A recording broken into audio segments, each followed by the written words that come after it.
10. Berdasarkan temuan para ahli neurosains bahwa memori jangka pendek otak kita berada pada kondisi yang paling tidak efektif untuk menyimpan informasi pada A. Pagi hari, B. Sore hari, C. Malam hari, D. Siang hari, E. Tengah malam. Jawaban B. Sore hari. Pembahasan.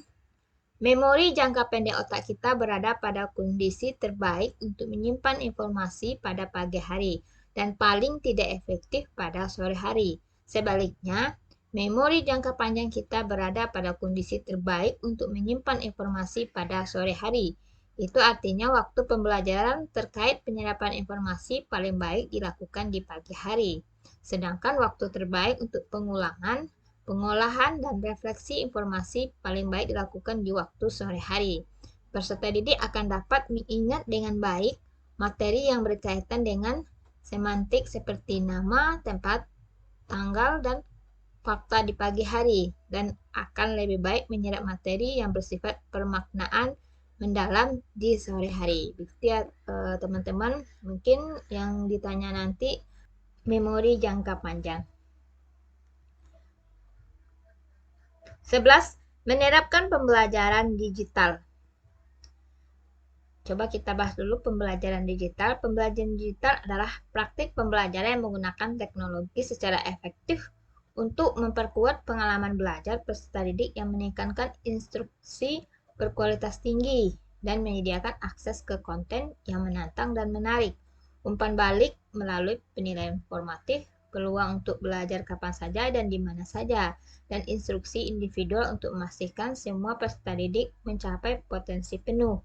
Ada 3 potensi dan fungsi pembelajaran digital yang dapat dimanfaatkan dalam kehidupan sehari-hari, yaitu alat komunikasi, alat mengakses informasi, dan alat pendidikan atau pembelajaran.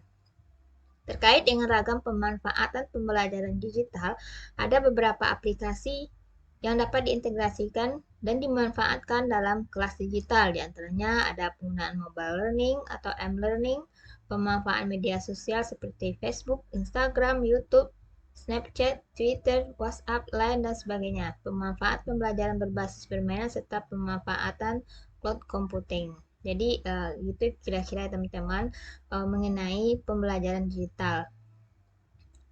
Contoh soalnya, prinsip pembelajaran berbasis komputer salah satunya adalah berorientasi pada tujuan, yaitu A. Setiap media pembelajaran memiliki karakteristik tertentu baik dilihat dari segi kehandalannya, cara pembuatannya, dan cara penggunaannya. B. Prioritas pertama adalah mempertimbangkan aspek tujuan.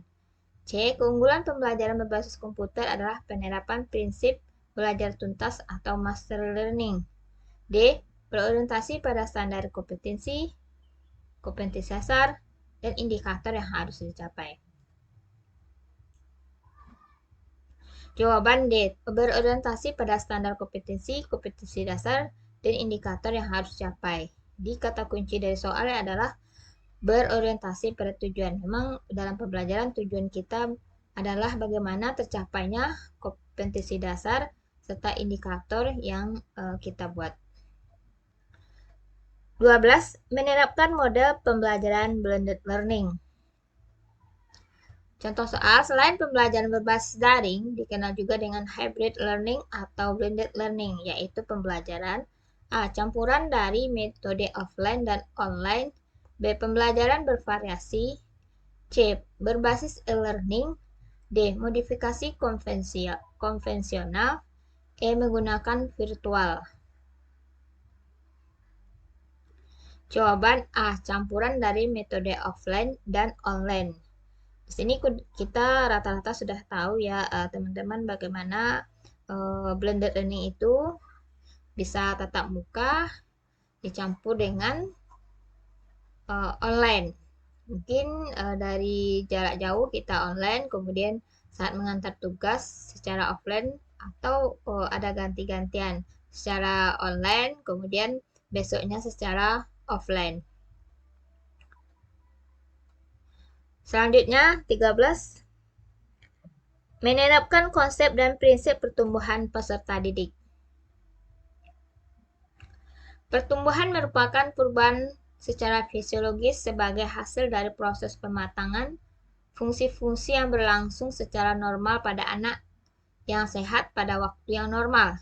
Jawaban di bawah ini merupakan ciri dari pertumbuhan, yaitu A. Merupakan proses yang berkelanjutan.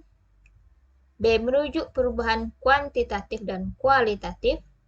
C. Tidak berlangsung seumur hidup. D. Berkaitan dengan organisme sebagai keseluruhan. E. Merujuk pada kematangan struktur dan fungsi. Jawaban B. Merujuk perubahan kuantitatif dan kualitatif. Pembahasan, ada dua istilah yang sering muncul dalam perkembangan peserta didik sebagai individu, yaitu istilah pertumbuhan dan perkembangan. Istilah pertumbuhan menyatakan perubahan-perubahan yang bersifat fisik atau kuantitatif, seperti berat badan dan tinggi badan, itu untuk pertumbuhan. Sedangkan untuk perkembangan lebih menitikberatkan pada aspek yang bersifat psikis atau kualitatif. Jadi pertumbuhan dan perkembangan ini sejalan ya teman-teman. Teori perkembangan yang dikemukakan oleh Jean-Jacques Rousseau, karakter peserta didik pada usia sekolah dasar adalah sebagai berikut. A. Terjadi perkembangan pesat aspek seksual, sosial, moral, dan nurani. B. Kecepatan pertumbuhan fisik lebih dominan dibandingkan perkembangan aspek lain. C. Pesatnya pertumbuhan fisik dan berkembangnya kemampuan berbicara, berpikir, dan intelektual. D. Perkembangan pesat moral dan sosial. E. Perkembangan pesat intelektual dan kemampuan bernalar. Jawaban C. Pesatnya pertumbuhan fisik dan berkembangnya kemampuan berbicara, berpikir, dan intelektual. Kata kuncinya di sini adalah usia sekolah dasar. Coba kita bahas pembahasannya. Yaitu pada masa bayi, usia 0 sampai 2 tahun. Masa perkembangan fisik. Kecepatan pertumbuhan fisik lebih banyak didominasi dibandingkan perkembangan aspek lain, sehingga anak disebut sebagai hewan yang sehat. Jadi anak lebih banyak gerak ya Bapak Ibu atau teman-teman. Kemudian ada masa anak, yaitu usia 2 sampai 12 tahun. Masa ini antara ini 2 sampai 12 tahun disebut perkembangan sebagai insan primitif, kecuali masih terjadinya pertumbuhan fisik secara pesat. Aspek lain sebagai insan juga berkembang, contohnya kemampuan berbicara, berpikir, intelektual, dan moral. Kemudian yang ketiga, masa sampai umur awal, usianya 12 sampai 15. Ditandai dengan perkembangan pesat intelektual dan kecepatan bernalar. Kemudian masa sampai umur 15 sampai 25, yaitu terjadinya perkembangan aspek seksual, sosial, moral, dan nurani. Disebut juga masa hidup insan beradab.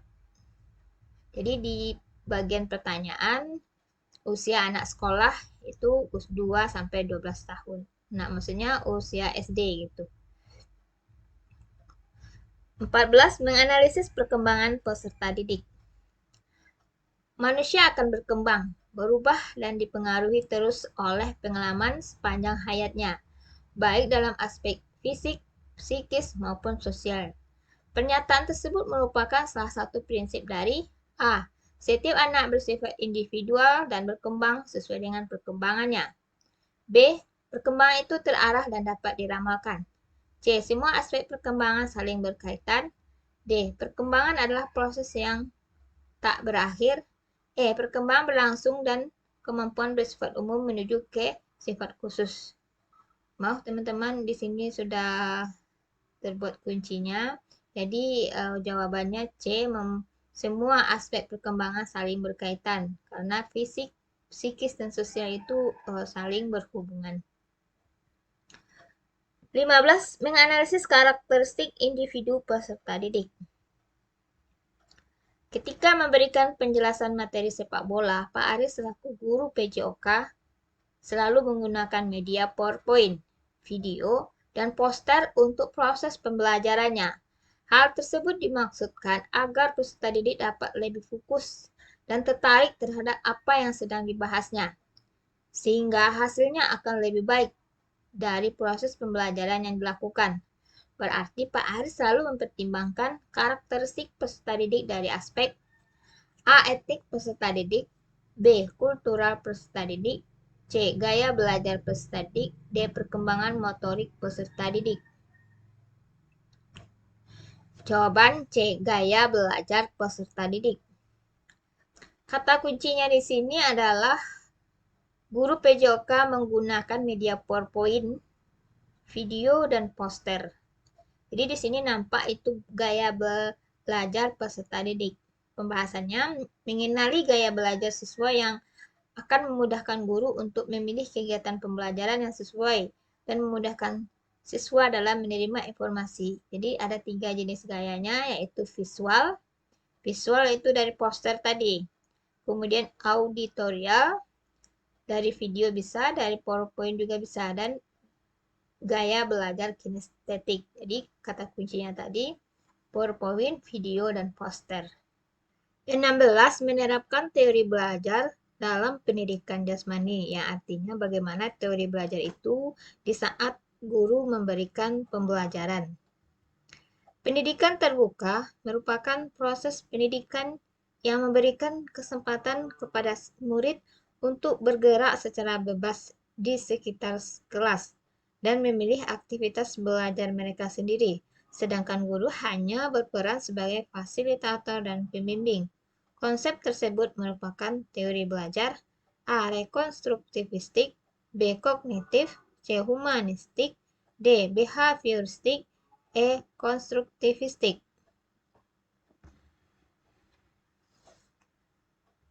Jawaban C. Humanistik.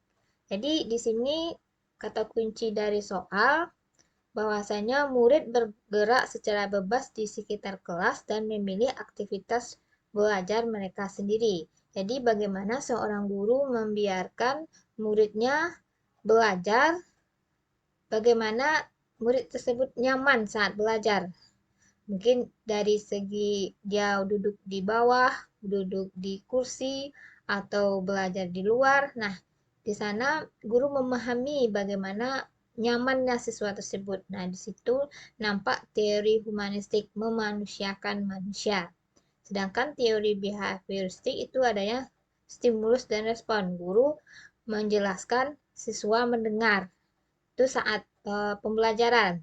Kalau konstruktivistik, siswa berusaha mencari informasi, kemudian salah diulang lagi, kemudian bertanya kepada guru, guru menjelaskan, dan di sini banyak nampak siswa yang aktif di konstruktivistik ini, guru sebagai fasilitator.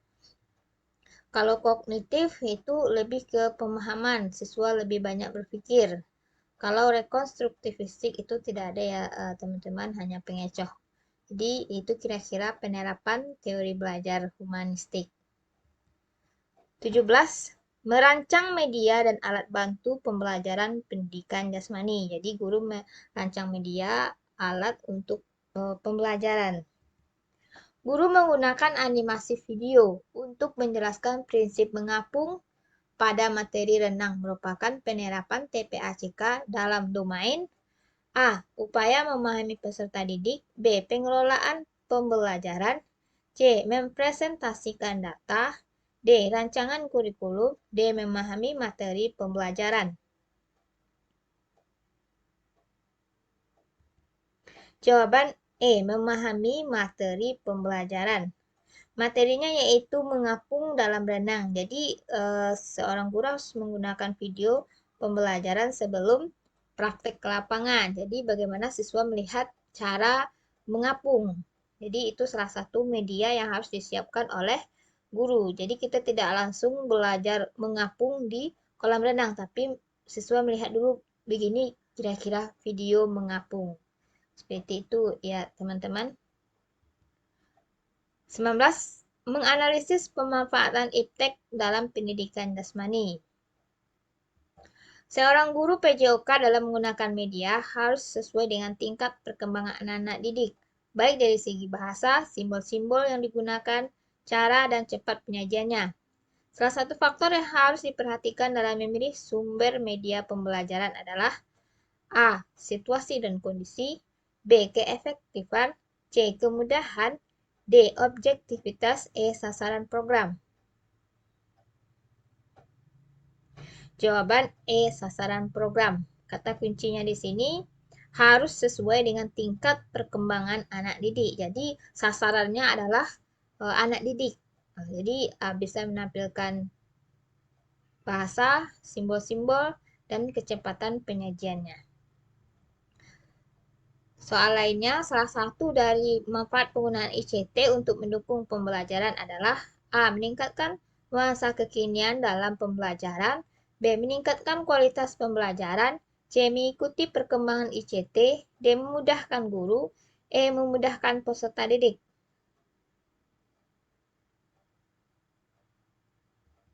Jawaban B. Meningkatkan kualitas guru. Untuk option A sampai E itu semuanya benar, namun dapat kita simpulkan semuanya itu muaranya dari pembelajaran itu meningkatkan kualitas pembelajaran. Di manfaat ICT ini meningkatkan kualitas pembelajaran. 18. Menganalisis sarana dan prasarana dalam pendidikan jasmani. Untuk melakukan gerakan salto ke depan atau lompat tinggi gaya flop, seorang guru PJOK mengganti busa yang tipis menjadi busa yang tebal. Hal tersebut dilakukan agar peserta didik lebih berani dan aman. Prosedur tersebut merupakan salah satu fungsi penggunaan sarana dan prasarana pendidikan jasmani, yaitu A. Memacu peserta didik untuk aktif bergerak, B. Menjadikan peserta didik tidak takut melakukan gerakan, C. Memperlancar jalannya proses pembelajaran, D. Kelangsungan aktivitas, karena jika tidak diganti maka tidak akan berjalan, E. Memudahkan untuk melakukan proses gerakan. Jawaban C. Memperlancar jalannya proses pembelajaran. Sama seperti soal sebelumnya, option A sampai E itu semuanya benar. Memacu peserta didik untuk aktif karena dia tidak takut, busanya tebal. Menjadikan peserta didik tidak takut, ya itu sama. Kemudian yang D, kelangsungan aktivitas, karena tidak diganti maka tidak akan jalan, karena takut tadi siswa tidak mau melakukan aktivitas, jadi tidak berjalan. Kemudian yang E, memudahkan untuk melakukan proses gerakan, itu benar, supaya dia mudah, tidak takut, jadi dilakukanlah penggantian busa yang lebih tebal. Dan semuanya itu akan memperlancar jalannya proses pembelajaran. 20. Merancang model dan pengembangan alat dalam pendidikan jasmani. Agar materi dengan tingkat kesulitan tinggi mudah dipahami oleh peserta didik, guru PJOK biasanya akan memanfaatkan media pembelajaran, misalnya menggunakan media gambar atau tayangan video. Fungsi media pada pernyataan tersebut adalah A. Membawa objek yang berbahaya dalam lingkungan belajar, B. Membawa objek yang sukar didapat dalam proses pembelajaran, C. Membuat konkret konsep yang abstrak, D. Menampilkan objek yang terlalu besar, E. Menampilkan objek yang tidak dapat diamati dengan mata telanjang. Jawaban B. Membawa objek yang sukar didapat dalam proses pembelajaran. Kata kunci dari soal yaitu materi dengan tingkat kesulitan yang lebih tinggi. Kalau untuk membawa objek yang berbahaya dalam lingkungan belajar, misalnya seperti pemadam kebakaran, itu kan lebih berbahaya, jadi ditayangkanlah sebuah video.